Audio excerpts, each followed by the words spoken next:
Oh, well, listen to that harmony. My God, you should be in a band.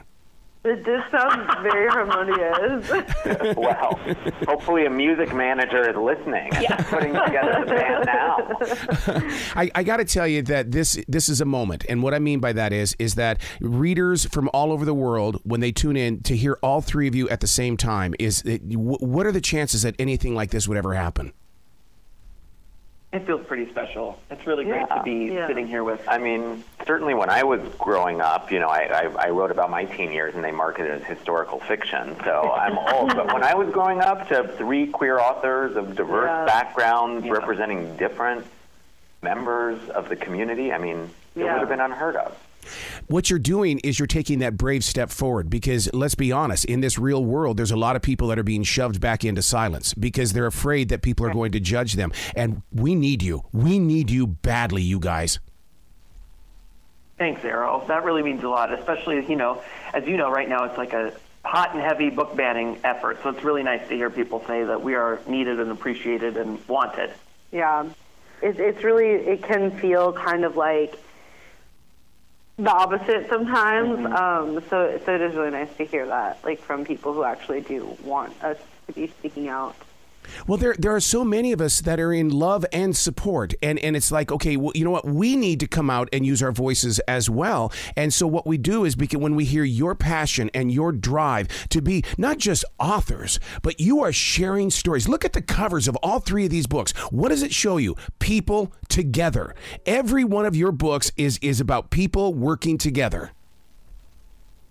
Yeah, I love that. That's beautiful. That's right. And it is. I mean, really, art is about creating empathy, and it's about building bridges. And each of our books, I think, really is working to do that, both within the stories themselves, but also within the outside world of readers and educators and families.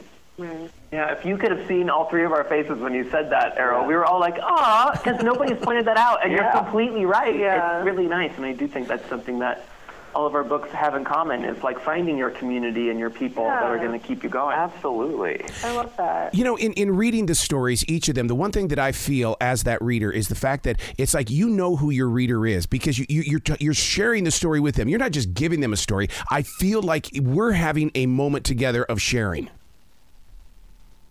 I love that. Yeah, like I feel like that's so true. When I write, I want it to be kind of in conversation with the people who it's about. So that's so true. Definitely, and to have that moment where we're sharing with our readers, like a little bit of ourselves or a little bit of how we view the world. And I think that's needed now more than ever, is where we can just like actually talk with each other or share our thoughts and feelings with each other.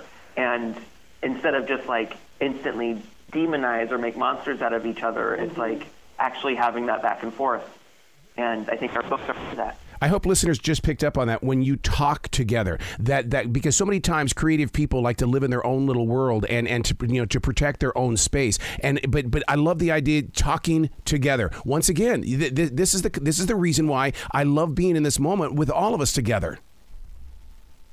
Absolutely. And these books, I mean, look, I feel like my book, Only This Beautiful Moment, is about 3 generations of men in the same Iranian family, and 2 of them are queer, 1 of them is not, and he's actually quite homophobic. And he was very much inspired by my father's generation of men, and I wanted to find a way to empathize with how they got to where they were and the trauma they went through and honor their experience in order to build bridges in my own community. And so it's all about listening. It's all about curiosity. We can make a better world and a more unified world if we just listen to each other. With a situation like that, one of the things that I've learned is sit down with a writing instrument and start asking questions and questioning answers. Because when people are in their own zone, and the one thing that I get tired of, well, it's how old they are. No, that has nothing to do with it. We all should be loving each other. Mm-hmm. Yeah. I mean, my grandmother, like, before she passed, like, she, in her last few weeks, changed her mind about, gay people. Like, and like, it's just like, it has nothing to do with how old you are. Like, it was just, we finally had the conversation. I was afraid to have the conversation with her. We finally had it, and she changed her mind. Mm-hmm. And like, it's possible that like people just need to be like talked to, and like we sometimes I definitely make assumptions sometimes about how bad someone is or how badly they think of me, when it might not actually be the case, and they might just need to understand a little bit. Yeah, absolutely. I'm often accused of being, stop being a drama queen. It's like, it's what I am. I love emotion. When I like something or dislike something, I'm going to turn that drama into some energy. Yeah. I love it. I love that. I think it's beautiful that you're shining a light on all of this, and I would agree. I mean, I think my own Iranian family has come a long way, and I think, sometimes what we need is patience. It's not about age, but it's about giving people the grace of taking their time as they question themselves and grow. Yeah, ask the questions, question the answers. I mean and it's one of those things also, share your story or someone will write it for you. And the fact that the three of you are together is you're sharing your story. And I would like to be a fly in the wall of the listener as well as the reader, hearing, when they get to hear your voices. And because you already have a voice on the page, but hearing your voice now puts a new voice on that page. Yeah, and it's funny because people have asked me before, how do you develop voice in general, not just my specific voice, but how? For me, I can't help but have the voice in my head come out onto my pages. Mm-hmm. It's the voice that I talk to myself in is the voice that is what ends up on the page.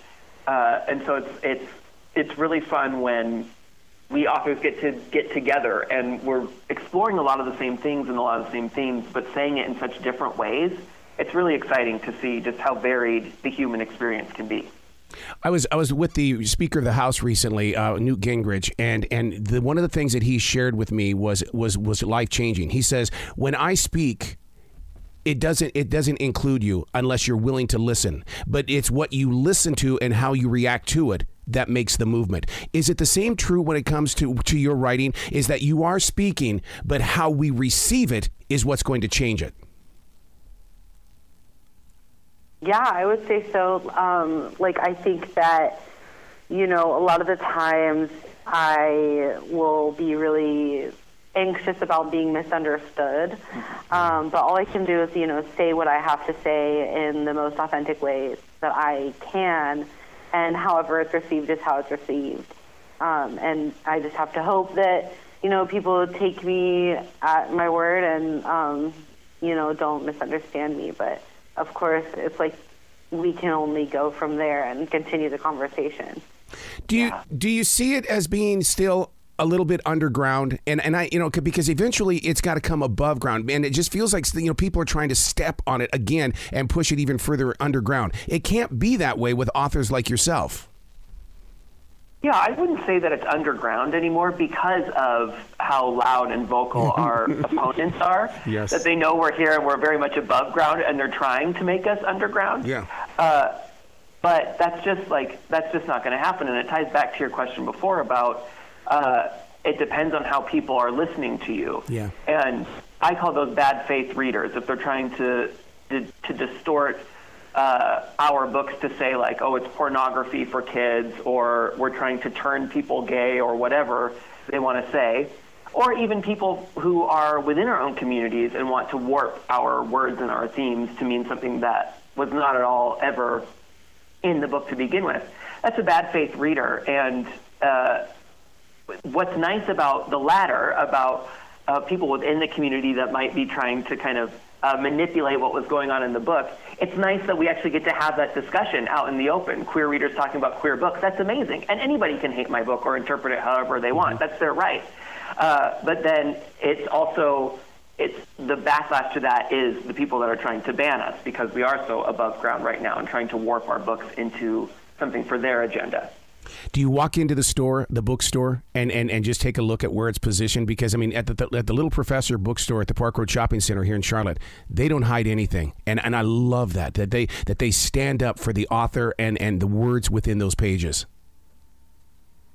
I love that. Yeah, I do tend to notice, when walking into a bookstore, if they have, queer books front and center face out, or if they're, not, you can kind of tell from walking in, sometimes they have the pride display right up front, sometimes it's just like integrated throughout, but it does bring me a lot of hope to see when they have it, displayed and they're standing up for the author. I think when something is made invisible, the message is clear that it's something to be ashamed of. And, I know for me, I'm very aware that my book, a lot of it is about the queer community within Iran who don't have the privileges we do, who don't have the privilege of going to a bookstore to read queer books. And so I think it's often our job to stand up for those in our community who don't have the privileges we have. Do you think we'll ever see the day that instead of having a Pride Month, it's a Pride every day? I mean, for me, that's how it is. That's how we live. That's how we live, Arrow. Nothing but pride all year. We got to speak it so that other people believe it then. Yeah. Completely. Man, what a moment today. Thank you so much for your time. We're all going to get together again very soon because I know that this is, my God, your journeys are just fantastic. Thank you so much. Thank you. Thanks, Arrow. Well, you be brilliant today, okay, guys? You too. You too. Thank you so much.